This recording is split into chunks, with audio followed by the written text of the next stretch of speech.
일단 제가 소개를 각자 자기 소개를 해주세요라고 제가 미리 이제 말씀을 드렸는데 일단 그 인터넷 서점에 올라와 있는 그 소개를 제가 하나 이야기를 읽어드리도록 하겠습니다. 김니하 작가는 2011년 푸른문학상 새로운 작가상을 받아서 또 같은 해에 MBC 창작 동화 대상을 수상해서 등단을 하셨습니다.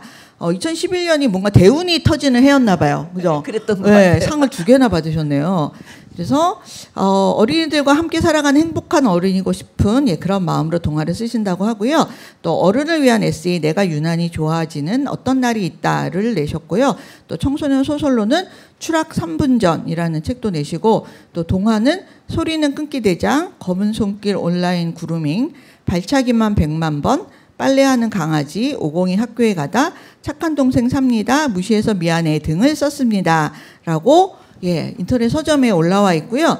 이 외에 다른 자기소개, 그동안 어떤 일을 하셨는지 또는 뭐 특기가 있다든지 뭐 특기는 뭐 딱히 없는 것 같은데 저는 좀 전에 좀 당황했던 게 저희 아이가 오늘 딸이 사실은 저 청년단박상이 어떻게 진행이 되는지를 전혀 모르고 있다가 낭독자도 필요하다 뭐 이런 얘기를 봉사하실 분을 이렇게 구하신다 그러시는데 저희 딸이 이제 제가 상을 받는다니까 한번 오겠다는 거예요. 근데 이제 봉사자가 딱히 구해질 것 같지 않아서 저는 그럼 너가 낭독을 한번 해보는 게 어떻게? 그 정도 봉사는 엄마를 위해서 해봐라 그랬더니 딸이 낭독만 하면 되는 거냐고 해서 그럼 너가 뭘 하겠니? 낭독만 하면 되지 그랬는데 선생님이 질문을 하시는데 저희 딸이 아마 당황을 했을 텐데 아니, 그 정도 갖고 당황할 그런 젊은이들은 없어요. 요즘은. 그래요? 요즘 젊은이들은 그런 거는 제가 막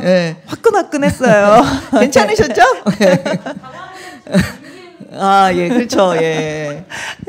그래서 그냥 딸과 남편과 함께 세 식구가 오순도순 살고 있으면서 그냥 제가 동화와 청소년 소설, 에세이까지 열심히 쓰려는 마음은 되게 많아요. 그러나 마음 같지 않게 잘 안 될 때도 있는데 지금은 이제 좀 차분히 써보려고 합니다. 그리고 2011년에 그렇게 상을 2개를 받아서 정말 그때 대운이 터진 것 같은데 그러고 나서는 제가 되게 주춤했던 시기들이 있어서 좀 못 썼지만 이제 이번 기회를 계기로 삼아서 열심히 한번 써보려고 합니다. 그러면 이 동화 쓰시기 전에는 어떤 일, 뭐 다른 일 혹시 하셨어요? 그때는 제가 무슨 뭐 기업체 홍보물이라든지 아니면 교육용 자료 같은 거에 원고를 썼고요. 또 프로그램 기획 작가, 구성 작가로 활동을 해서 계속 글 쓰는 일을 업으로 삼아서 계속 글을 썼어요. 그러다 이제 결혼하고 출산과 육아 이후에 이제 동화에 관심을 갖게 되면서 자연스럽게 동화를 쓰게 된 것 같아요. 그러셨구나. 감사합니다. 그다음에 이윤민 화가 선생님은 그 인터넷 서점에 나온 거를 제가 읽어드리자면 새 아이의 엄마이자 그림책을 사랑하는 그림책 작가고 그다음에 우리 아기 코 잘까 지구 온난화가 가져온 이상한 휴가 그 집에 책이 산다 둘둘 말까 꿰맬까 책의 역사라는 또 그림책도 내셨고 꼭두와 꽃가마 타고 또 백령도의 명군 거타지라는 책도 내셨고요. 또 이제 콜라보에서 내신 책은 굿하는 날 서사무가 집 지킴이 신들 사라진 부모님을 찾아서 이런 책들을 내셨고요. 꾸준히 그 그림 어린이책의 그림 작업을 계속 해오신 걸로 지금 그렇게 나오고요. 또 이거 외에 본인을 소개할 수 있는 어떤 뭐 더 다른 게 있으면 말씀해 주세요. 이 동화책하고는 다르게 그림책을 만드는 걸 좀 좋아해서 이야기 만들고 뭐 이런 걸 좀 좋아해서 그냥 여러 군데에서 같이 책 만드는 같이 책을 만들어요. 어르신들이라든지 아이들이라든지 워크숍처럼 같이 하시는 거. 그러니까 물론 이제 연락이 와서 진행을 하긴 하지만 요번 책 진행한 것도 작년에 그 오산의 장애인 센터에서 아빠랑 아이들이랑 같이 책 만드는 작업이 있었는데 그거를 섭외를 받고 편집자님이 연락을 주셔가지고 이번 기회에 그 친구들하고 이제 조금 알 수 있는 기회가 됐고 또 그걸 가지고 바탕으로 또 작업을 할 수 있는 좋은 기회가 될 것 같아서 작업을 같이 했었거든요. 그러면 처음에 이 어린이 쪽에 진입하신 거는 언제부터세요?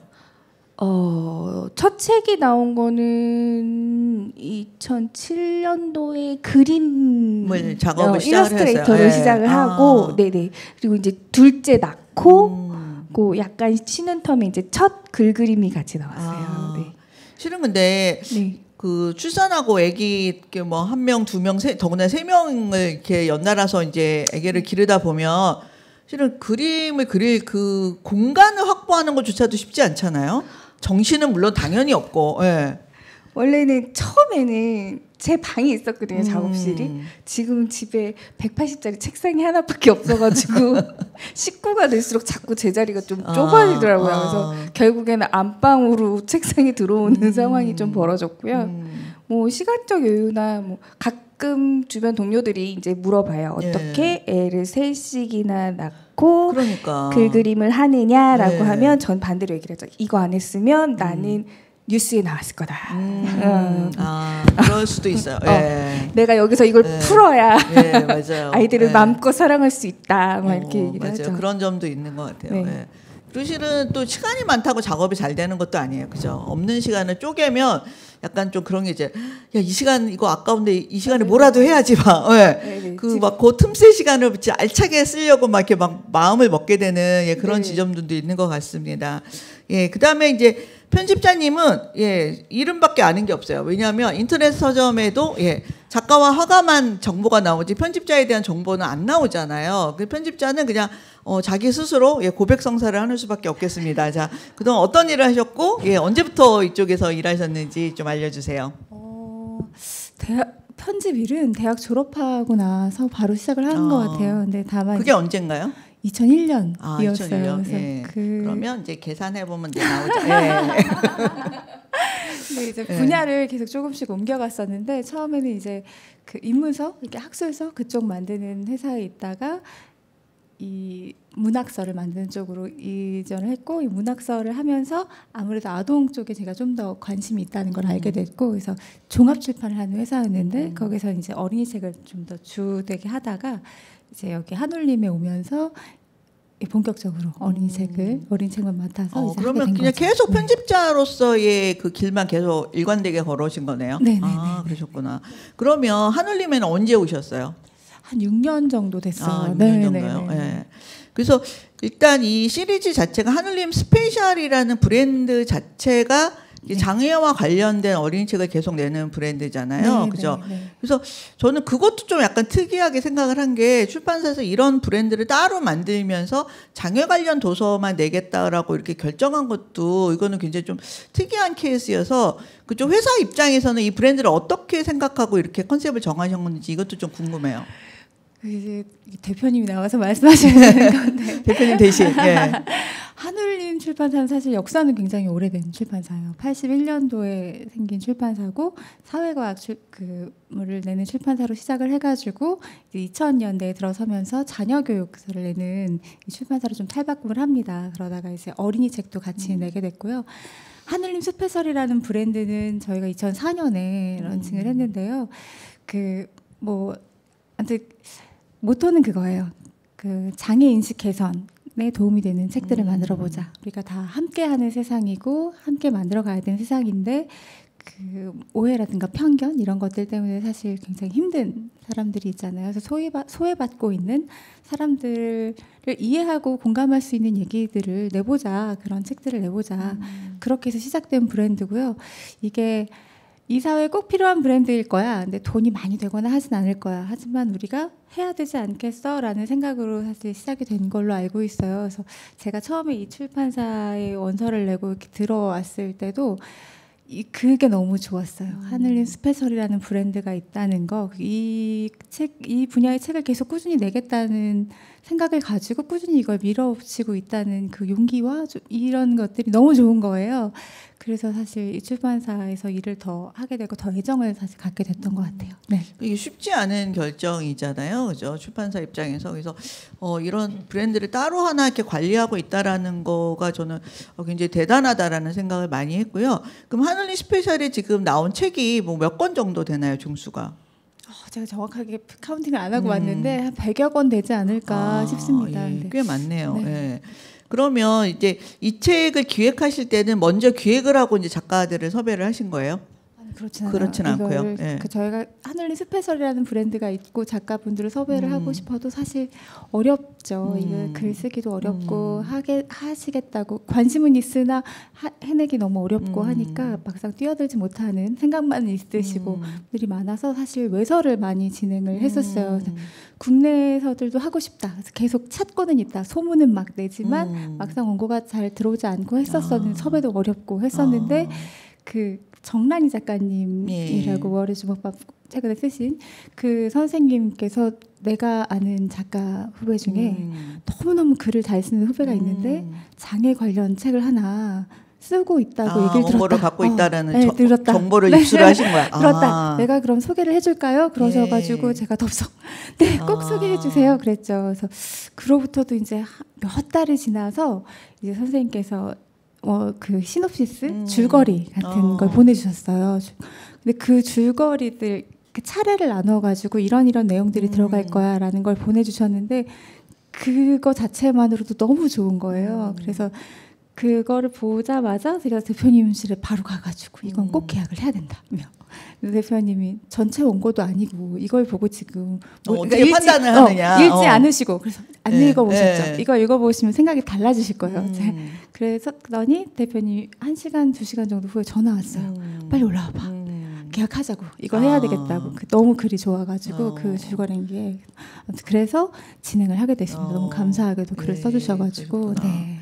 그러면 어쨌든 작가님이 먼저 이제 그 시놉시스가 있는 상황이었고 그러면 이렇게 자폐 스펙트럼에 관련된 소재를 가지고 작품을 써야겠다라고 생각하시는 어떤 계기가 있나요? 제가 아주 오래 전에 그 아이가 이제 좀 발달이 좀 늦은 그 지인이 있었는데 그 지인이 이제 좀 늑대 나이다라고만 생각을 했나 봐요. 근데 병원에 딱 갔는데 자폐 스펙트럼 진단을 딱 받은 거예요.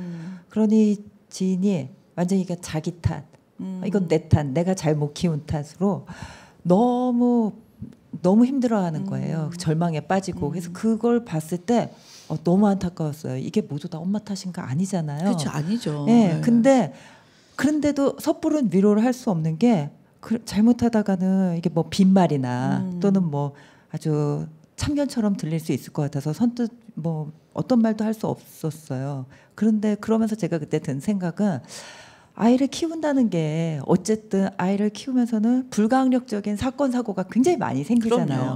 근데 그때마다 이게 키우는 양육자의 탓으로 돌리면 그런 삶의 태도가 가족 전체를 굉장히 불행하게 만들겠다라는 생각을 하면서 내가 언젠가 장애에 관련된 동화를 쓴다면 가족 모두의 이야기를 써야겠다. 이제 그런 생각은 기본적으로는 갖고는 있었는데 그게 이제 동화를 쓰겠다는 게 아니라 그때는 동화 쓸 생각도 안 하는 아주 오래 전이니까 어떤 글이든지 쓰면 그래야 되겠다 생각을 하고 있었고요. 근데 이제 지금으로부터 한 3, 4년 전, 몇 년 전인데 저희 남편이 이제 저희 집 앞이 수변공원이고 바로 앞에 버스 정류장이 있어요. 바로 코앞에. 근데 거기가 동네가 되게 조용하니까 버스 정류장에서 사람들이 버스를 타려면 한 10여 명 정도가 기다려요. 출근 시간, 등교 시간에. 근데 저희 남편이 어느 날 이제 차를 안 타고 버스를 타야 돼서 나갔는데 그래서 어떤 남학생이 다가오더니 남편한테 큰 소리로 인사를 하더라는 거야. 아는 척을.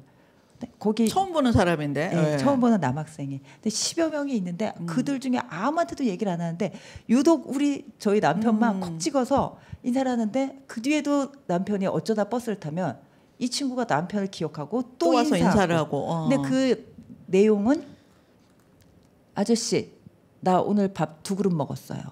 오늘 반찬은 뭐 먹었어요. 그러면은 처음에도 그렇게 말을 건넨 사람이 있었을지도 모르겠어요. 근데 저희 남편은 그때마다 그래? 그렇게 이제 반응을 해준 거예요.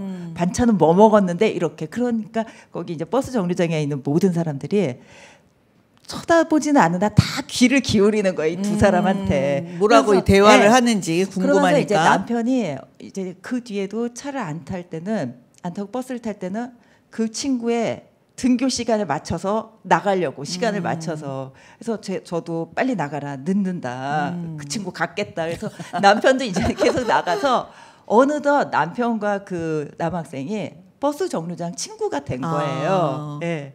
근데 그런 경우가 굉장히 드문 게 자폐 스펙트럼을 장애를 갖고 있는 사람의 경우에는 언어 발달도 힘들지만 첫째 의사소통이나 대인관계가 굉장히 어렵다고 힘들죠. 해요. 네. 그런데 그 친구의 경우에는 저희 남편한테 먼저 다가왔고 자기의 얘기를 했고 그런 거는 보면 주변에 그 친구 주변에 굉장히 아이를 잘 배려를 하면서 사회화 훈련을 시켰던 거죠. 그럴 경우에는 이렇게 독립적으로 예, 또 생활이 가능한 부분이 있다라는 거를 이제 알게 된 거예요. 저도. 그러면서 그 친구가 몇 년 지나서 얼마 전에 이제 한 몇 달 전인데 저랑 남편이 공원을 이렇게 걷고 있는데 저기에서 청년이 막 뛰어오는 거예요. 저는 몰랐죠. 버스 탈 때 한 번도 못 만났어요. 되게 반가웠겠네. 아저씨 그러면서 막 뛰어오는 거예요. 그러면서 나 졸업하고 취직했다고. 어머 너무 잘 됐네요. 예. 그런 얘기들. 그래서 그럼 확실히 이거 독립할 수 있다. 자폐 스펙트럼을 가져도 충분히 독립적인 생활을 할 수 있구나라는 이제 확신도 들었어요. 그러면서 이제 그런 게 계기가 됐고 이제 그러면서 마음을 먹은 거는 그런 것들 여러 가지 일들로 그 외에도 자폐가 사실은 제 주변에는 뭐 친인척으로 있는 건 아니지만 한 달에 건너서 이렇게 지인들 가정들에 보면은 그런 자폐들의 어려움을 겪고 있는 지인들이 간간히 있어서 써야 되겠다는 마음은 있었죠. 많이 있었는데 기회가 됐고 이 편집자님께서 저랑 통화를 하시는데 저 갑자기 이러시는 거예요. 저 작가님 책 그거 읽었다. 아시죠? 그러니까 그 이전에 나왔던 책들. 그 이전에 빨래하는 강아지라는 게 있는데 작가님 저 그 책 너무 좋아요. 작가님은 저하고 꼭 작업을 하셔야 돼요. 막 이렇게 얘기를 해주셔서 어느 작가님께서 다 그렇게 말하는 거죠? 그러니까 원래 모든 작가한테 전화할 때 항상 그렇게 말씀하시는 거죠? 네, 그래서 저는 아니 이렇게까지 적극적으로 나오는 편집자가 제가 만났던 편집자 중에 그렇게 있었나 없었던 것 같은 거예요. 근데 정말 너무 재밌게 읽었고 작가님은 저랑 꼭 글 쓰셨으면 좋겠다. 작가님 꼭 원고 주세요. 막 그래서 저는 이런 또 열렬한 어떤 반응을 받은 적이 거의 처음이라서 그럼 이렇게까지 대접을 해주시는데 그리고 원고가 좋다고 하시는데 그래서 이제 신업 보내드렸는데 또 바로 오케이가 나서 그렇게 바로 진행을 하게 됐죠. 예, 저한테도 되게 뜻깊은 작업이었어요. 네네. 예, 이번에 화가 선생님, 예, 이 책에 이제 그림을 그리시면서 어떤 점에 신경을 좀 많이 쓰시게 되었나요? 다른 책하고 좀 약간 달랐을 것 같아요. 우선은 글은 이렇게 과정이고 서사가 있잖아요. 근데 그림은 이미지로 딱 보여주는 게 다른데, 네. 요 이미지를 통해서 이 아이의 자폐 스펙트럼을 갖고 있는 거라든지, 혹은 그 동생의 감정선이라든지, 엄마의 그런 감정들이 어쨌거나 속것으로 들어가긴 하지만 좀 제대로 표현이 됐으면 좋겠다는 부분이 좀 있어서 그게 조금 더 고민을 좀 했었던 것 같아요. 그러니까 좀 그런데 이제 주문을 해주시기를 어둡지 않았으면 좋겠다가 그러니까 그 말에는 동의를 했던 부분이 말씀드렸던 것지만 뭐 복지센터여서 더 그런 것도 있긴 했지만 거기 오시는 장애 스펙트럼, 그러니까 자폐 스펙트럼을 갖고 있는 가족들이 밝으세요 생각보다.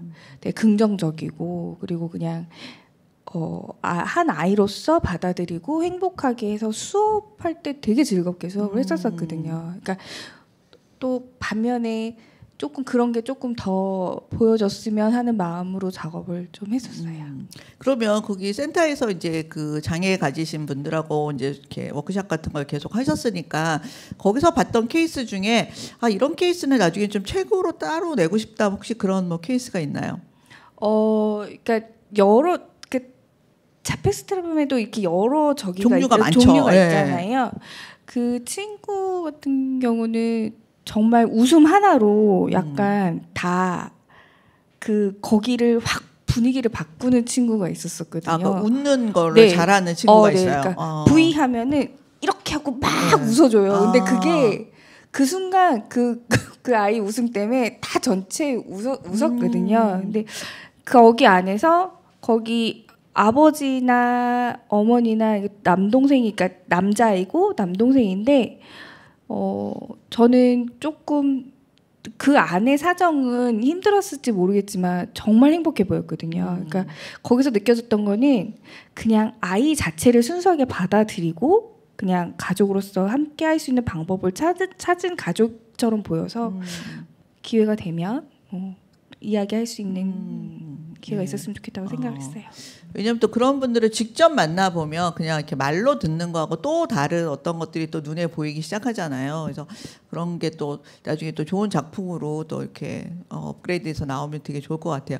이 책 나오고 나서 혹시 우영우 때문에 이게 어떻게 보면 기간이 굉장히 좀 비슷한 기간에 나왔기 때문에 그걸로 인해서 그거를 노리고 이 책 낸 거 아니냐 혹시 그런 의심 많이 안 받았어요? 받았어요. 빨리 네. 책 내라고. 준비하고 있지 않냐고 얼른 내야 된다고 그런 얘기 들었습니다. 네. 그래서 그때 뭐라고 대답하셨어요? 그러니까 우리가 빨리 버프를 받아야 되는데.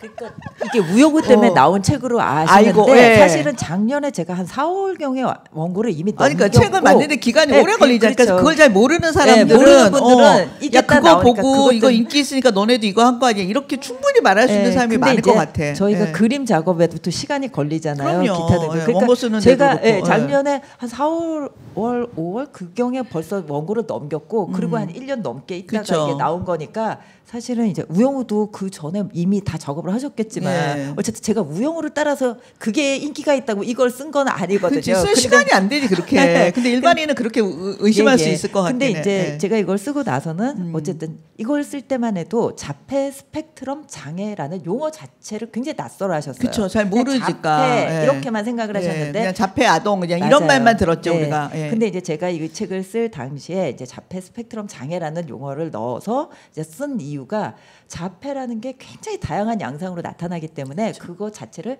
스펙트럼이다라고 넓게 이제 아우르는 거예요. 그래서 이제 그렇게 표현을 했는데 이번에 이제 장안의 화제가 됐던 우영우 드라마 때문에 자폐 스펙트럼 장애를 확실히 용어를 많은 분들이 이제 다 이제 알게 된 거죠. 그러면서 제가 이 책이 나오고 나서의 반응은 그래 그렇게 성인의 이야기만 하다가 아동 자폐 스펙트럼 이야기가 나온 책이 있어서 좋다. 그리고 아이들하고 어쨌든 생각 나누기나 그쵸. 질문을 던져보기에는 괜찮은 책인 것 같다. 그게 몇 분한테 이제 제가 얘기는 일단은 들었어요. 저도 약간 그런 생각이 이거 사람들이 많이 그 드라마하고 연결해서 얘기하는 분들 꼭 있겠다 이런 생각했었거든요.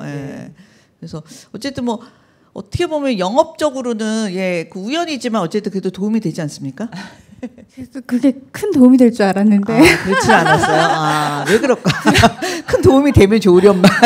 드라마는 드라마였고 드라마는 드라마고 또 책은 책이고 그렇구나. 그래서 어쨌든 그 자폐 스펙트럼에 대해서 많은 분들이 관심을 갖게 된 어떤 계기가 또 그 드라마였기 때문에 또 이 책도 많은 분들이 좀 더 쉽게 이해할 수 있는 어떤 부분들은 많이 있을 것 같기는 합니다.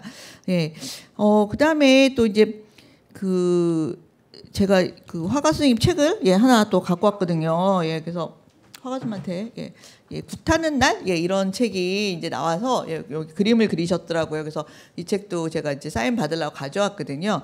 그래서 요거 같은 경우에는 이제 한국 전통 문화 중에서 굿에 대한 그런 무속에 대한 또 그림을 그리셨잖아요. 그래서 요런 거 그리실 때랑 또 저런 이렇게 현실적인 이야기 속의 그림을 그리실 때랑 또 약간 다른 지점들이 있잖아요. 그래서 요런 거 그림 그리실 때는 어떤 식으로 미리 준비를 하시는지 그 부분도 좀 궁금했어요.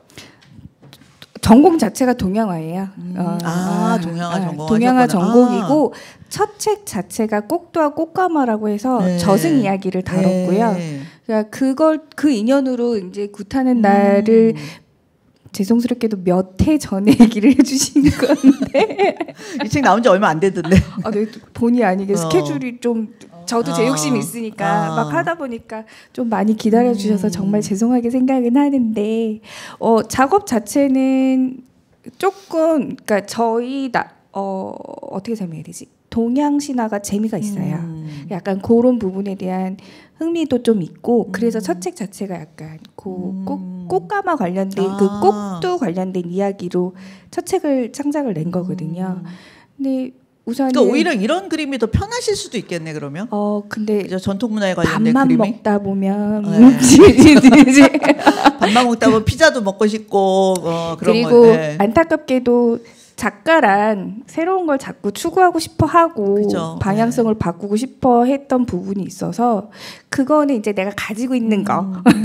요 책 좀 이렇게 수월하게 풀 수 있었던 영역이었던 것 같고 또 그 외 작업들은 또 나름 요번에 작업한 거는 동양 작업을 했을 때는 좀 채우는 그림을 많이 그렸었던 것 같고 까치발 소년 같은 경우는 제가 많이 덜어내려고 애를 썼어요. 그러니까는 그 이미지가 많은 시대잖아요. 그러니까 미디어부터 시작해가지고 그래서 눈에 주는 피로가 많다고 생각을 해서 비워지는 그림을 좀 그려보려고 애쓰는 부분이 있고 이제 그 앞전에 이상한 휴가라고 책을 냈고 그 책 보고 이제 연락을 주셔가지고 근데 다행히 이렇게 색깔이 맞아서 잘 표현된 것 같아서 기쁩니다. 예, 아까 이제 잠깐 수상 소감 말씀하실 때 작가님이 그 편집자의 어마어마한 잔소리를 내가 견뎠다라고 이제 얘기를 하셨는데 구체적으로 어떤 잔소리들을 하던가요? 잔소리라기보다는 엄청나게 꼼꼼하세요. 그러니까 저도 뭐 책을 제가 많이 낸 건 아닌데 등단한 횟수에 비해서 여러 출판사들이 이렇게 여러 군데가 있으니까 편집자님들하고 이렇게 하는데 어떤 출판사는 원고 보내면은 그냥 바로 그거를 더 이상 얘기도 안 하고 바로 진행하는 출판사도 있거든요. 내 원고가 그렇게 완벽했단 말이야? 뭐 이런 생각 들 정도로. 그런데 약간 좀 불안하지 않아요? 오히려 불안해요. 기쁜 것보다 좀 불안해 그러면. 이렇게 나오면 온전히 다 제 책임인 거잖아요. 그러니까 아니 편집자님이 좀 만져주시고 좀 어떻게 고쳐주시고 하면 좋을 것 같은데 어떤 말씀도 안 하시고 그냥 바로 진행하는 곳이 있어요. 아니 그렇게 되면 약간 의심이 가는 게 그 편집자가 성의 없어 보이는 약간 의심이 좀 가. 그러면은 이제 제가 아니요 잠깐만요. 제가 좀 더 볼게요. 뭐 이거 자진해서 그렇게 될 때도 있죠. 근데 이제 우리 편집자님 같으신 경우에는 아이디어도 주시지만은 요거는 요렇게 했으면 좋겠다라고 이제 많은 말씀들도 주시고 해서 저도 그러면 편집자님 얘기를 듣고 생각해 보면 제가 놓친 부분도 있고 조금 더 고치면 좋을 것 같다라는 부분도 있어서 또 나름대로 수정 작업을 좀 많이 해서 동화 여태까지 쓴 동화들 중에는 가장 많이 제가 피드백을 많이 받았던 많이 제 스스로도 더 많이 고쳐야 편집자한테 안 혼나겠구나 싶어서 제 스스로도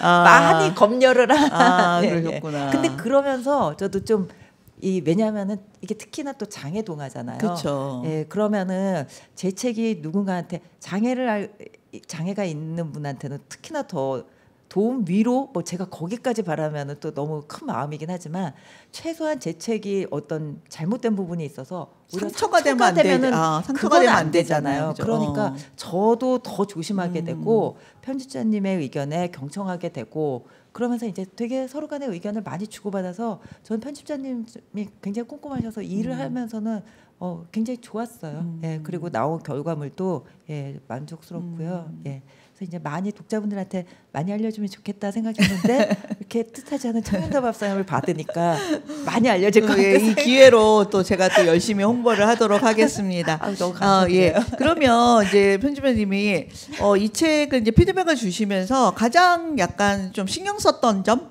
그런 건 어떤 점일까요? 다 사실은 말씀해 주신 것 같아요.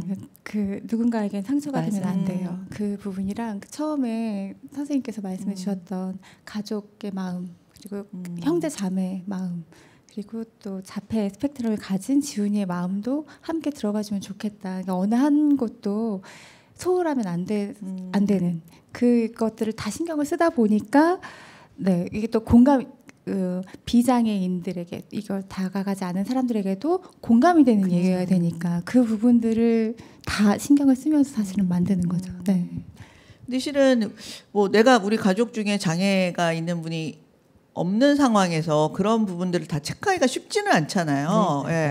그러면 혹시 뭐 그런 거를 위해서 뭐 따로 뭐 이렇게 공부를 하거나 뭐 자료를 찾아봤거나 뭐 또 그런 부분들이 있으세요? 근데 저도 사실은 사촌 동생이 자폐 스펙트럼과 자폐와 이제 발달 장애를 함께 갖고 있는 사촌 동생이 있어요. 그래서 물론 제가 그 아이를 매일매일 보면서 있었던 건 아니지만 그 친구가 벌써 30을 훌쩍 넘겼거든요.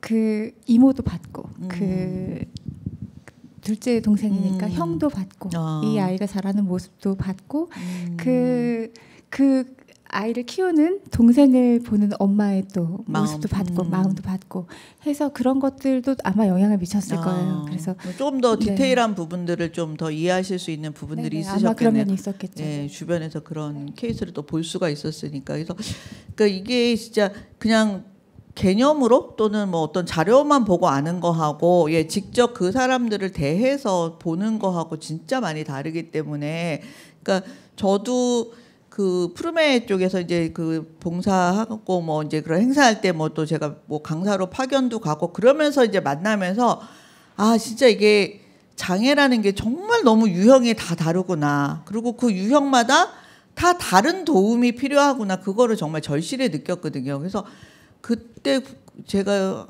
제 경험을 조금 말씀드리자면 시각장애 청소년들이 있었고 청각장애 청소년들이 있었고 이렇게 두 그룹을 이제 동화책을 내는 거를 같이 수업을 하기로 했는데 저는 청각장애 친구들을 이제 맡았거든요.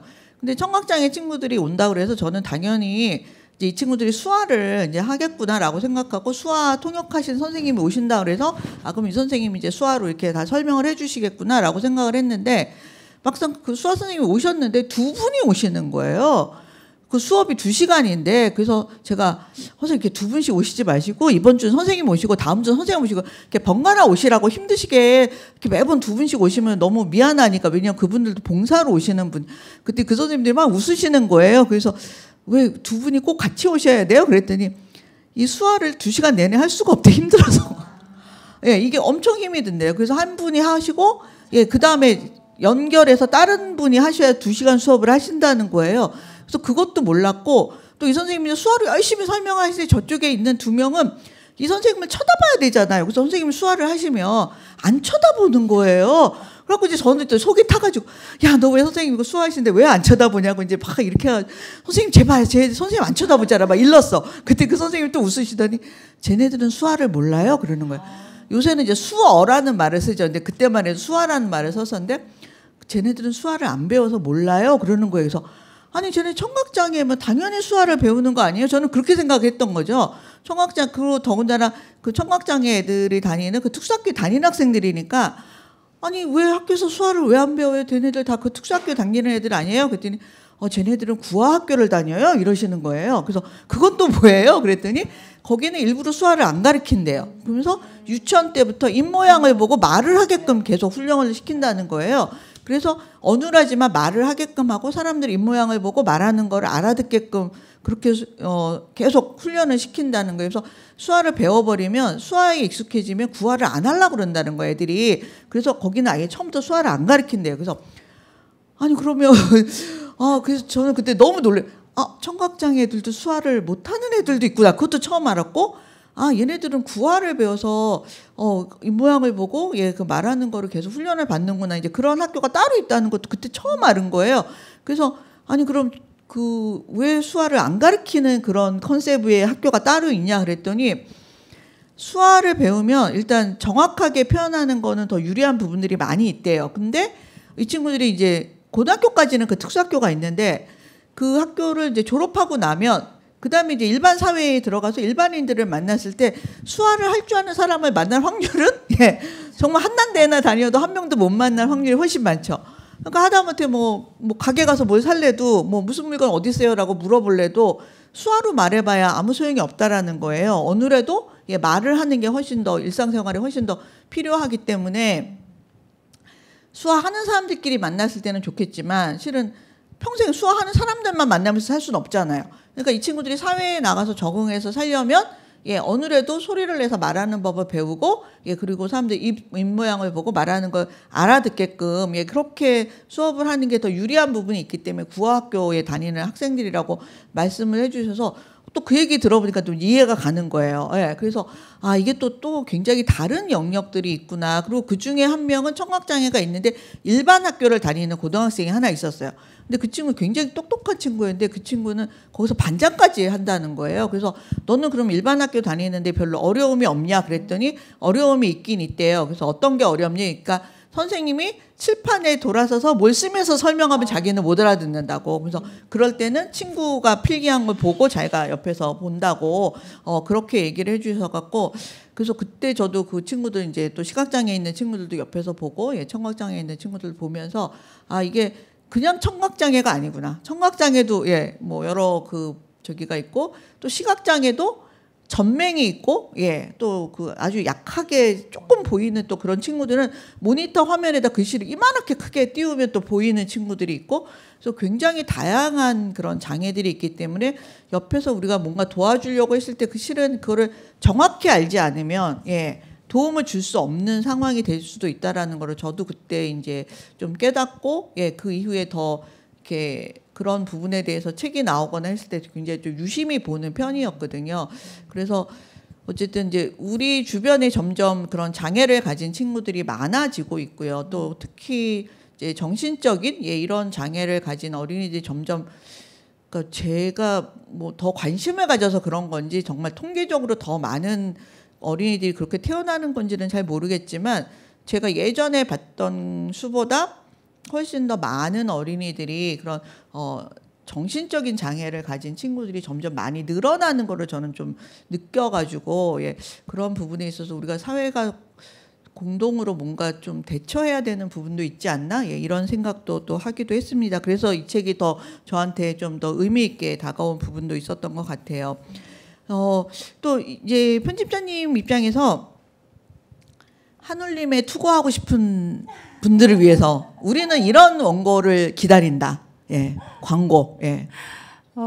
저희는 주제가 확실한 책들을 찾고 있어요. 지금은 한울림 스페셜 장애 공감으로 장애를 키워드로 한 책인데, 그뿐만 아니라 한울림 또 따로 있잖아요. 네네. 그쪽에서는 어떤 책이? 제가 도서출판 한울림은 한울림과 교육 전문 출판 한울림과 어른들을 대상으로 한 교육 전문 출판 한울림과 한울림 어린이라고 어린이 책, 그 그림책과 동화가 함께 나오는 한울림 어린이가 있어요. 그 한울림 어린이에서는 좀 주제가 선명한 책들을 내고 있습니다. 그래서 그 뭐 말하자면 뭐 환경 장애 아니면 난민 뭐 왕따 이런 좀 사회적 이슈라고 해야 되나요? 그런 좀 주제가 확실한 얘기들 좀 이 책을 읽었을 때 한 번쯤 더 생각해보고 좀 더 나은 세상을 만들어가는데 작은 도움이라도 될 수 있는 그런 책들을 내려고 노력을 하고 있고요.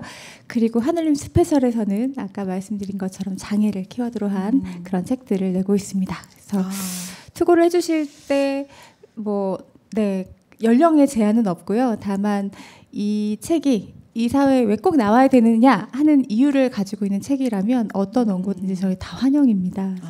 원고 투고 많이 해주세요. 국내 참여를 기다립니다. 네, 알겠습니다. 또 작가 선생님한테 또 동화 작가로 살기의 어려움 또 즐거움 뭐가 있을까요? 어려움도 있고 즐거움도 있을 거예요, 그죠? 네, 그렇죠. 그러니까 동화 원고를 써서 이게 이제 한 권에 원고를 그냥 A4 용지에다 쓰는 거죠. 자판에 이렇게 한 권에 예쁜 꼴을 갖춘 책이 되기까지는 글 작가, 그림 작가님, 또 편집자님, 그리고 또 출판 관계자 여러분들의 많은 시간과 정성이 들죠. 그렇죠. 진짜 어마어마하게 긴 시간이 걸리는데 이제 이렇게 시간과 정성을 들인 이 작업에 나온 이 결과물이 어쨌든 나왔으면은 많은 독자분들한테 관심과 사랑을 받기를 바라는 거는 뭐 인지상정인 것 같아요. 근데 저희가 많이 애를 썼다고 해서 결과가 늘 좋은 것만은 아니거든요. 왜냐하면 수도 없이 많은 책들이 나오기 때문에 이렇게 좀 홍보가 되거나 잘 알려지거나 그런 책 외에는 정말 뭐 좀 좋은 책들도 그냥 스쳐 지나가듯 책이 너무 많아요. 너무 많죠. 그러면 그럴 때는 이 노력을 했는데 이렇게 묻히고 잊힌다 그러면은 그게 좀 힘들고 그런 것 같은 아프죠.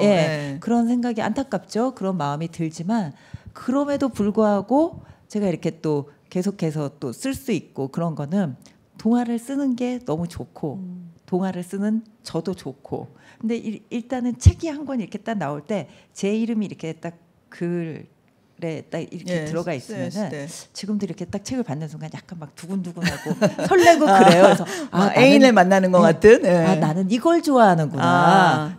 많이 팔려서 뭐 인쇄 그거는 나한테 아직 와닿지 않기 때문에 그거 말고 나는 책 하나가 내 이름으로 나왔다라는 거 이거를 굉장히 좋아하는구나 그런 생각이 만족감이 굉장히 이거가 높은 그리고 막 자기 효능감이 올라가는 듯한 기분도 들고요. 그러면서 저는 이게 저는 혼자서 이렇게 글 쓸 때 막 낄낄대고 혼자 웃기도 하고 뭐 쓰다 보면 이렇게 감정이 차오르면 이렇게 눈물이 날 때도 있어요. 그래서 요런 느낌을 나이가 좀 들어도 계속 내가 간직하면서 살고 싶다. 그러려면 글을 계속 써야 되는데 제가 한동안 이제 2011년에 아까도 선생님께서 등단하셨다고 그랬는데 10년도 넘었는데 등단한 횟수에 비해서는 책을 많이 낸 건 아니거든요. 지금 몇 권쯤 내셨죠? 한 10권 정도 된 것 같아요. 아니 그래도 뭐 거의 1년에 한 권씩 내신 거면 그러니까 그렇게 몇 년씩 안 쓰고 막 그랬던 적이 있는데 몇 년 전에는 또 제가 굉장히 좀 개인적으로도 좀 힘들고 우울하고 우울적해서 굉장히 다운이 많이 되다 보니까 글을 한 3년 가까이를 못 쓴 적이 있어요. 예. 그럴 때 이제 그러면서 이렇게 동화를 못 쓰다 보면은 아예 그냥 못 쓸 수도 있겠다라는 이제 불안감이 생기니까 그때 이제 블로그에 일상 이야기, 신변잡기적인 이야기라도 좀 써야 되겠다 그래서 한 3년 동안 매일 써가지고 한 1000일 가까이를 쓴 것 같아요. 그런데 그것도 제가 보통 일이 아니에요. 이 동화를 쓸 수 있었던 것도 우연하게 그렇게 블로그를 쓰다가 블로그 이웃을 만났는데요. 그 이웃이 자폐 아이를 키우는 어머니였어요. 근데 사실 선생님께서 이제 저한테 여쭤보신 것 중에도 또 취재를 어떻게 하냐 뭐 이런 말씀하셨는데 취재를 사실 자기 자녀가 자폐 스펙트럼을 갖고 있다라는 거를 드러내고 싶어하지 않는 분한테 그걸 물어볼 수는 없죠. 수는 없는 거죠. 물어볼 수가 없죠. 그거는 절대 안 되지만 근데 블로그를 제가 하고 있는데 저도 그때 우울해서 동화 못 쓰는데 어떤 분을 봤는데 너무 활기찬 거예요, 그분이. 그래서 자폐 아이를 갖고 있는 분이라고 생각을 못했는데 어느 날 오픈을 하셨는데 그리고 아이 유튜브도 만들고 그 글에 아이를 키우면서의 그 지난 과정들을 소상하게 다 올리시고 아이의 일상도 올리셨는데 그 아이가 3, 4세 때 자폐 진단을 받았는데 지금 청년이 됐어요. 20살 정도 됐는데 아이가 너무 건강하게 너무 바르게 잘 자라서 지금은 바리스타로 활동을 하고 있어요. 그렇구나. 운전도 하고 막 승마도 하고 그러니까 저는 그분을 딱 보면서 제가 계속해서 얼마나 노력을 해서 그렇게 키우셨겠어요. 네네. 그죠? 제가 계속해서 갖고 있었던 자폐에 대한 어떤 언젠가는 동화를 쓰겠다라는 게 제가 이제 우연하게 블로그를 하다가 그분을 만났고 그분한테 다 오픈하셨으니까 여쭤봤더니 자기의 이야기들을 너무나도 자세하게 세세하게 알려주셔서 사실은 이 이야기의 그 지훈이라는 아이는 사실 그 친구 이름이에요. 그리고 그 친구를 그 엄마는 보물이라고 불러요. 보물. 그래서 보물이라고 하거든요. 자폐 청년 보물이라고 유튜브도 있고. 한번 나중에 봐야 되겠네요. 네네. 그런데 그 엄마가 사실은 저는 제가 이제 어머니 얘기를 말씀을 드리는 거는 자폐나 장애를 가진 아이를 가진 그 가족들 중에서 엄마의 역할이라는 게 굉장히 중요한 게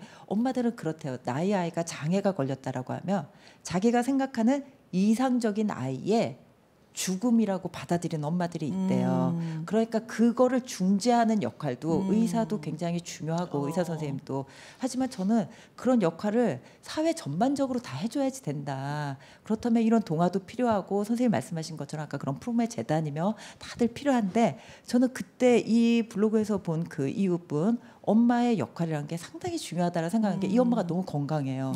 엄마가 아이가 딱 자폐 진단을 받은 다음에는 내가 정신 차리고 내가 똑바로 살아야지 되겠다는 생각에 운동을 시작하면서 자기 몸을 세우거든요. 그래서 그분이 요가 강사예요, 실제로. 그래서 이 책에도 요가하는 엄마가 나왔잖아요. 그래서 이제 그분의 이야기와 또 제가 아는 자폐 그리고 동네에서 만났던 그 자폐 아이 저희 남편이 만났던 그래서 사실은 제가 청소년 소설을 먼저 써야 되나 아니면 동화를 써야 되나 이제 고민하는 와중에 한울림에서 이제 말씀을 주셔서 동화가 나왔지만 어쨌든 그런 일련의 과정들이 전부 다 있었어서 취재도 뭐 개인적인 사례를 다 들을 수 있었고 근데 이제 개인적인 사례지만 제가 자료 조사를 했었어야 됐고 그 자료 조사와 개인적인 사례를 실질적인 사례를 그렇죠. 이제 접목해서 버무려서 동화에 쓸 수 있을 수준의 내용들을 그렇게 정리를 해가지고 썼던 거죠. 네네네. 그러니까 어떻게 보면 블로그를 시작 안 했으면 그분을 또 만날 수 있는 기회가 없는 거잖아요. 그러니까 또 블로그를 시작은 제가 우울하지 않았으면 계속 동화를 썼다면 블로그를 쓸 이유가 그치, 바쁜데 뭐 블로그까지 쓸 필요가 없지. 그러니까 제가 우울했던 것도 다 어떤 이유가 그래서 세상에 일어나는 모든 일은 다 일어날 만한 일이고 잘된 일이다라는 얘기가 있어요. 네. 일어난 일은 잘된 일이다라는. 그리고 일어나지 않은 거는 미리 걱정할 필요가 없다. 그렇죠. 예. 그래서 저도 어쨌든 블로그에 쓴 글이 어쨌든 그거를 모아서 에세이를 내게 된 거지. 제가 동화를 쓰다가 에세이를 써야 되겠다 의도하고 된 일은 없고요. 청소년 소설도 제가 나 동화 썼으니까 이제 청소년 소설 써봐야 되겠다 이런 생각이 아니라 그냥 어느 날 썼더니 이건 좀 연령대가 높아서 청소년 소설이 적합한 그런 소재였어. 5학년이 아니라 청소년이겠구나 이렇게 이제 얘기를 들은 거지.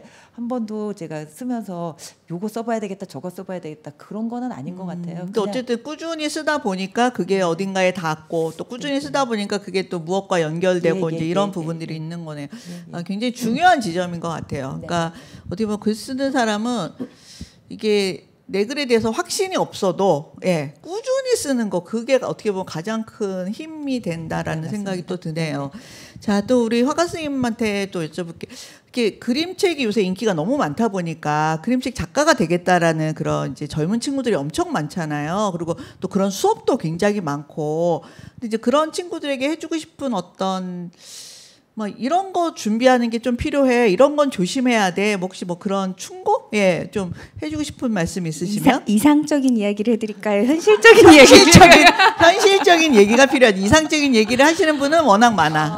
현실적인 이야기는 어쨌거나 그림책이 됐던 동화책이 됐던 어떠한 이 책의 형태로 나오는 거는 상업적인 겁니다. 그렇죠. 그러니까 우선은 나랑 소통이 돼야 되고 그러고 난 다음에 상대랑 소통이 돼야 그게 팔리죠. 그 책이. 그 부분을 너무 무시하지 말고 분명히 자기 세계관을 가져야지만이 작가라는 활동을 할 수는 있지만 자기 세계관에 갇혀서 세상하고 소통하는 거를 멈춰버리거나 소통이 잘 안 된다고 하면 그게 가장 어려운 점이고 그거를 했을 때 진정한 이제 이거는 글 작가님이 됐던 그림 작가님이 됐던 음악을 하시는 분이든 다 마찬가지인 것 같아요. 첫째적으로는 자기 세계관이 조금 구체적으로 작지만 위대하진 않지만 명확하게 가져가고 그거를 소통할 수 있는 노력을 계속 해야지 되는 것 같고 그리고 제가 그림책 작가를 할 수 있었던 거는 잘하려고 하는 걸 좀 포기했기 때문에 됐던 것 같아요. 그러니까 그림을 잘 그린다든가 글을 잘 쓴다든가 이런 그럼 그걸 포기하고 포기하지 않았던 건 뭔가요? 어떻게 잘 표현해서 전달할 것인가. 전달할 문제. 이거 굉장히 중요한 지점이네요. 네. 그러니까 나의 생각과 나의 마음이 인간이기 때문에 어느 범주 안에는 들어간다고 1%의 천재들은 좀 다른 얘기긴 하지만 그게 아닌 이상에 1% 천재는 우리하고 안 놀아. 어디 딴 데가 있지 우리랑 안 만나요. 그러니까 인간이란 범주 안에서는 분명히 그런 게 있기 때문에 너무 잘하려고 하는 게 아니라 잘 표현해서 전달해서 소통이 되는 게 저는 그림책 작가든 글 작가님이든 그림 작가님이든 가장 중요하고 현실적인 이야기라고 생각을 해요. 감사합니다. 저도 이 지점에 대해서 저도 이제 수업을 많이 하기 때문에 항상 학생들한테 그 얘기를 하거든요. 네 얘기만 하는 거는 일기장에 해라 제발. 그래서 일기장에 써야 되는 거를 책으로 내자고 그렇게 하지 좀 제발 말자. 네 얘기는 그냥 일기장에 쓰고 이게 다른 사람들이 보고 이 책을 사고 싶어야 되는데 네가 네 얘기만 하면 누가 사고 싶겠냐 이제 이런 얘기를 계속 하거든요. 그래서 뭔가 세상에 내가 하고 싶은 이야기가 있다라는 것도 굉장히 소중하지만 그 얘기를 어떻게 효과적으로 잘 할 것이냐에 대해서도 우리가 계속 고민해야 될 것 같고 또 이번에 이 까치발 소년 같은 경우에 그 이야기를 굉장히 효과적으로 한 책이라고 그렇게 생각해서 제가 이번에 이렇게 이제 홍보를 하려고 상을 드리는 거고요. 또 많은 분들이 이 책을 읽고 또 이야기를 나누시고 했으면 좋겠습니다. 이제 오늘 북토크는 여기까지 하겠습니다. 감사합니다. 수고하셨습니다.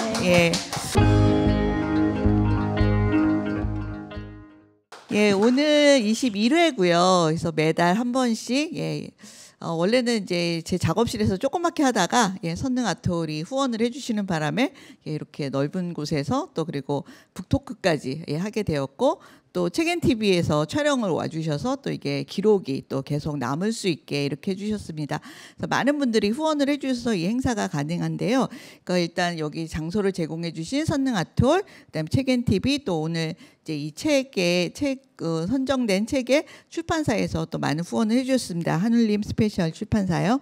그리고 또 저에게 이제 제가 막 행운권 추첨하고 이럴 때 선물을 사고 막 이러니까 그거를 또 후원해 주시는 분들이 있어요. 그래서 홍환희 선생님, 김은혜 선생님, 권수김 선생님, 예, 또 김예순 씨, 예, 이런 분들이 후원금을 조금씩 보내주시고요. 또 물품 후원을 해주시는 분들이 있습니다. 오늘 아마 들어오시는 분들이 예쁜 커다란 메모지 받으셨을 거예요. 예, 이거는 한울림 출판사에서 주신 거고요.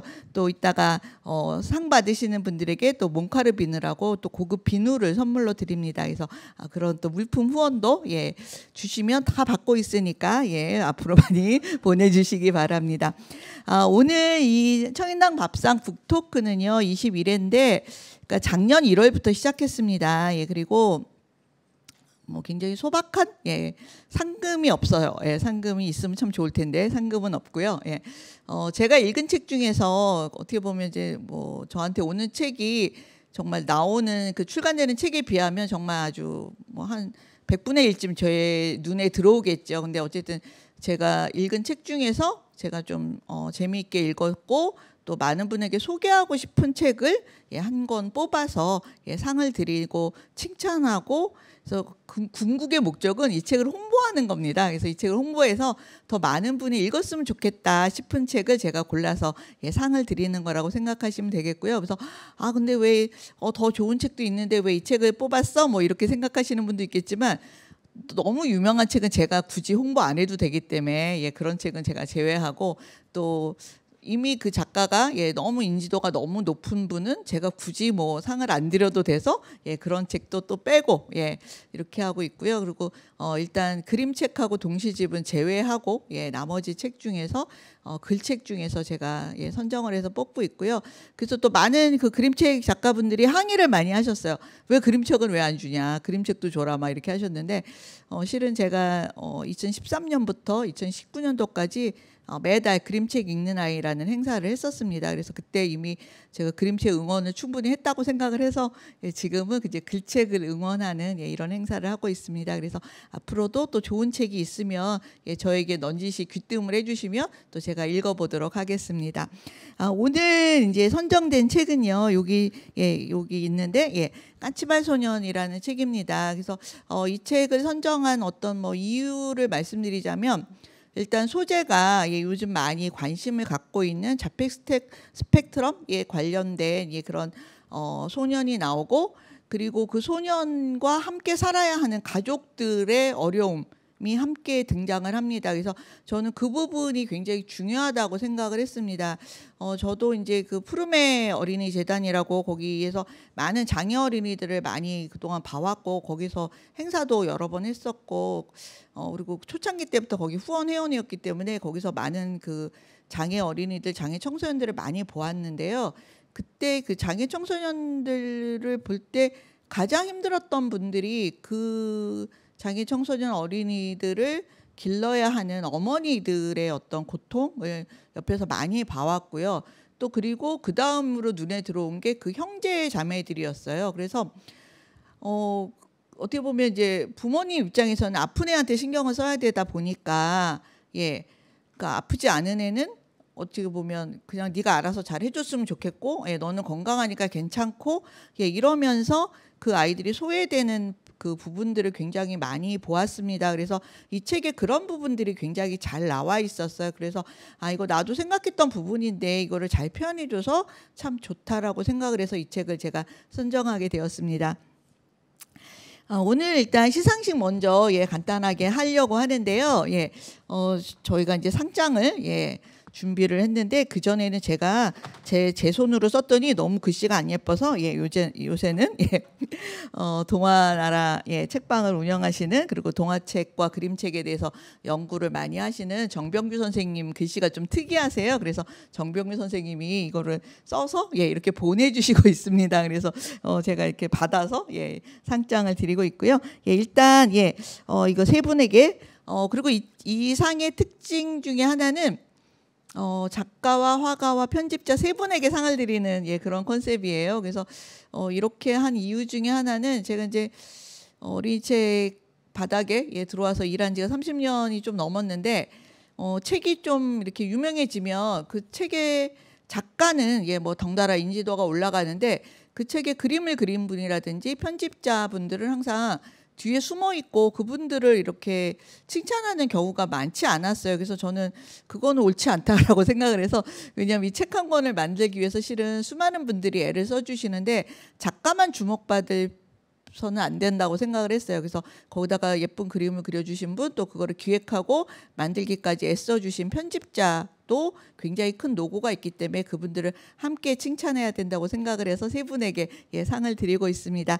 자, 일단 우선 제가 지금 앞에 있는 게 그림책 작가분, 그림 작가분 화가 선생님 거가 먼저 나와 있어서요. 화가 선생님 먼저 올라와 주세요.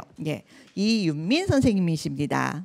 제21회 청년당 밥상 까치발 소년 그림작가 이윤민님은 까치발 소년이 한 권 책으로 세상에 나올 수 있도록 재능과 정성으로 그림을 그려주셨습니다. 족다들과 노고에 감사드리며 이 상을 드립니다. 2022년 9월 27일 청년당. 감사합니다. 선생님, 그런데 또 내려갔다 다시 올라오기 힘드니까 올라오신 김에 거기 마이크 하나 드시고 수상 소감을 잠깐 말씀해 주세요. 우선은 좀 쉽다라기보다는 좀 편하게 표현하면 되겠다라고 생각을 했었는데, 생각보다 표현할 때 여러 이런 피드백들이 조금 더 좋은 그림으로, 그리고 우울하지 않고 밝은 그림으로 접근했으면 좋겠다는 그러니까 요구사항을 실현시키기 위해서 고생을 좀 했는데 상 받아서 너무 좋아요. 감사합니다. 감사합니다. 제21회 청년당 밥상 까치발 소년 김리하 작가. 위 작가는 따뜻한 시선으로 상처가 있는 많은 이들에게 위로와 함께 희망을 주었습니다. 고마운 마음으로 독자들과 함께 이 상을 드립니다. 2022년 9월 27일 청년당. 감사합니다. 생각지도 못한 상을 주셔서 너무 영광이고요. 제가 더 열심히 쓰라는 어떤 격려와 응원의 말씀으로 제가 받아들이고요. 사실 이 책을 쓸 때 지금 그림 작가 선생님께서 이렇게 요구사항이 많았다 그러지만 저는 저대로 저희 출판사 편집자님께서 너무 꼼꼼하셔가지고 꼼꼼하신 정도가 아니라서 너무 꼼꼼하셔서 저도 동화 여태까지 쓰면서 참 쉽지 않게 쓴 동화인데 이렇게 알고 상을 주신 것 같아서 너무 감사드립니다. 열심히 쓰겠습니다. 감사합니다. 제21회 청년당 밥상 까치발 소년 편집인 윤소라님은 까치발 소년이 세상에 나올 수 있도록 재능과 마음을 이 책에 담았습니다. 독자들과 함께 노고에 감사드리며 이 상을 드립니다. 2022년 9월 27일 청년당. 감사합니다. 축하드립니다. 감사합니다.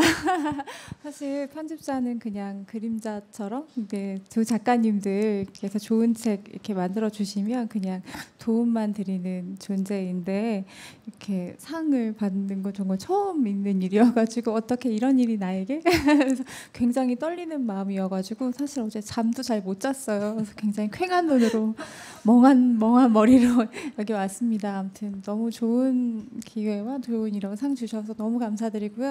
이 기회를 빌어서 정말 더 많은 독자분들께 이 책이 진짜 많이 읽히고 이렇게 닿을 수 있는 기회가 됐으면 좋겠습니다. 감사합니다. 수고하셨습니다. 감사합니다.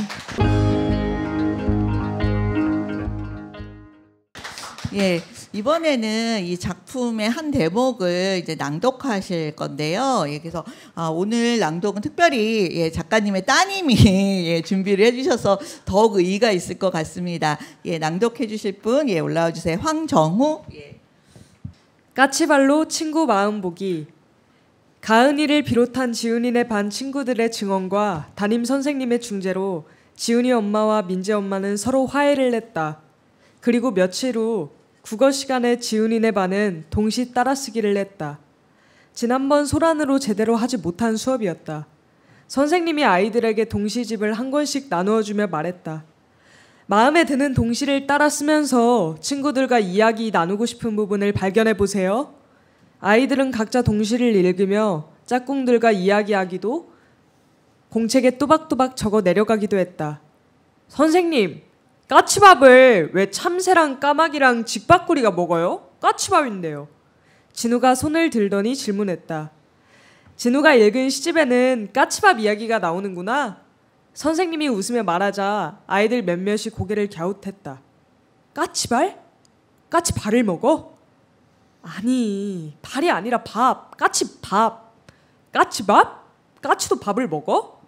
민재가 큰 소리로 묻자 아이들 몇 명이 웃었다. 야, 몰랐냐? 까치도 쌀밥 먹어. 진우가 농담을 던졌다. 아니야, 현미 잡곡밥 먹을걸? 민재도 지지 않고 농담을 했다. 아이들이 깔깔대며 웃었다. 얘들아, 까치밥은 밥이 아니라 감이란다.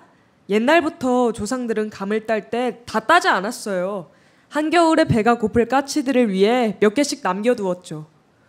선생님은 아이들의 웃음이 잦아들 때를 기다렸다가 말했다. 우와, 진짜요? 까치밥을 보면 내가 가진 것을 나누며 더불어 사는 조상들의 지혜를 배울 수 있어요.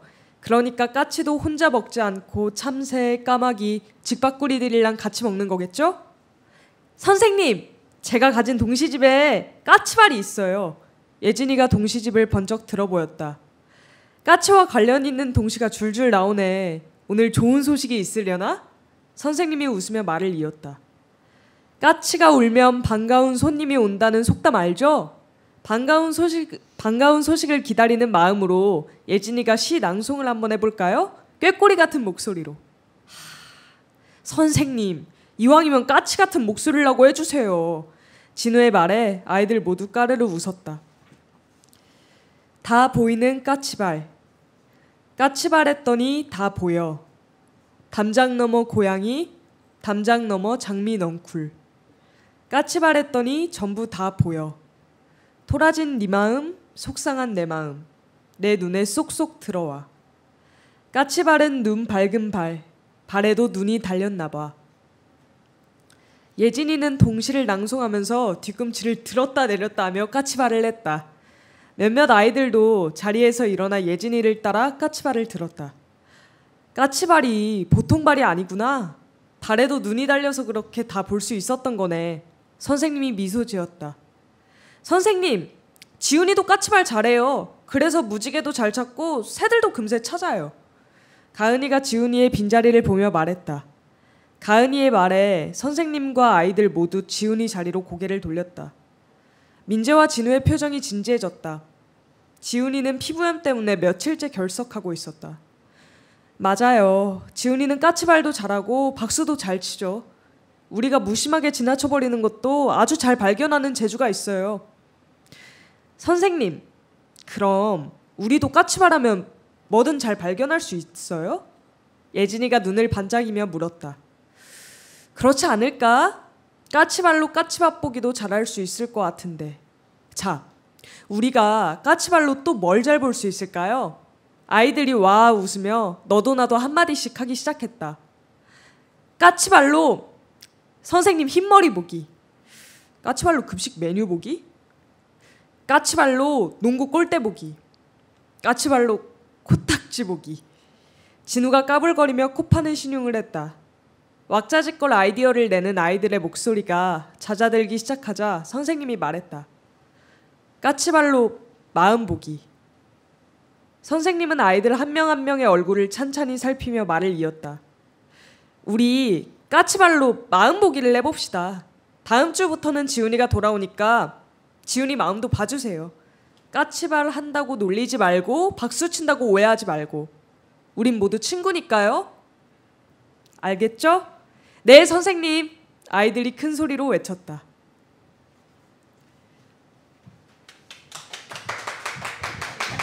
잠깐만 여기. 엄마가 동화 작가였는데, 동화 작가 엄마 밑에서 잘하는 거는 어떤 특장점이 있을까요? 특장점. 뭐 사실 장점이라고 하면 아무래도 조금 더 어렸을 때부터 책을 많이 접해서 저도 책에 대해서 책 읽기가 취미고 글쓰기가 취미인 게 장점이고 단점은 그러다 보니까 이제 제가 말을 좀 뭐라 그래야 되지? 잘 하지 못하고 문맥상 맞지 않으면 어머니가 하나하나 짚어주시는 게 지적을 하시는 유의 네. 좋아요. 장점이자 단점입니다. 엄마가 책을 내시면 다 읽는 편이에요? 다 읽고 그러는 편인데 네. 요즘에는 사실 좀 바빠서 네. 못 읽고 그랬는데 네. 개인적으로 불효녀라고 생각합니다. 그러면 혹시 책이 나오기 전에 미리 읽고 이렇게 엄마한테 피드백을 주기도 하나요? 제가 피드백을 드릴 입장이 아니어서 이 분야에 대해서 잘 알지도 못하고. 아니 왜냐하면 독자 입장에서 뭐 얼마든지 말할 수 있잖아. 뭐 네. 그럴 수는 있지만 네. 딱 나왔을 때 독자의 입장으로 보는 게 저는 더 좋다고 생각해서. 그러니까 책 나온 다음에 보시고 책 나오기 전에는 안 보시고. 네. 그러면 엄마 책 중에서 어떤 책이 제일 좀 이거는 뭔가 나한테서 소재를 얻은 거 아니야? 이런 의심이 되는 그런 책 없었나요? 소리는 끊기 대장이라는 책이 있었는데 네. 그 소리가 제 태명이거든요. 근데 제가 학원에 다니면서 좀 바쁘게 생활을 하다 엄마가 이 책을 냈었나? 하고 네이버에 엄마 이름을 검색했는데 소리는 끊기 대장이라고 나온 거예요. 그래서 제가 뭘 좀 잘 끊거든요. 통화도 잘 끊고 인간관계도 칼같이 끊는데 이거는 난데 연령만 좀 낮아졌는데 하면서 저도 되게 이건 100% 나다 이런 생각을 했었던 것 같습니다. 그러면 인생을 좀 나눠 가져야 되는 거 아니야? 왜냐하면 이제 따님의 지분도 좀 있을 거 아니에요, 그죠? 사실 제가 돈에 대한 욕심이 크게 없고 식욕이 많아서 그런 인쇄 같은 건 괜찮고 예. 밥만 마시는 거 밥을 마시는 거 해주시면 돼요. 예, 알겠습니다. 수고하셨습니다. 감사합니다. 예.